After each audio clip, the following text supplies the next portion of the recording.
تحلیل‌جی دیگه قاچاق نیست و از این به بعد شما میتونید با دریافت پروانه گمرکی بارتون رو به راحتی به هر جای ایران خواستین بفرستید.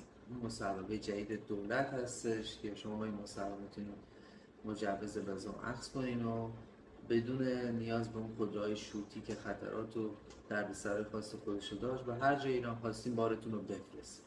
دو تا نکته مثبت داره این بخشنامه، من اینا رو بهتون میگم که بتونید استفاده کنید. نکته مثبت اولش اینه که شما دیگه نیاز به پرداخت‌هایی مثل مالیات، ارزش افزوده و حتی گرفتن ثبت سفارش و اون روال سخت گرفتن ارز رو دیگه نمیخواد طی بکنید، فقط کافیه 5% گمرکی پرداخت کنید. نکته مثبت دومش اینه که کالاهای ممنوعه دسته 4 الان اجازه ورود از طریق تهلنجی رو دارن. یه لیست 97 قلمی از کالاهاست که اینا رو همه اجازه ورود گرفتن که تعداد زیادیش لوازم خونگی که هیچ کدوم قبلا اجازه ورود نداشت و برای کسانی که تو این رسته کار نه، الان به نظر من یه موقعیت فوق‌العاده است که از این موقعیت استفاده کنه.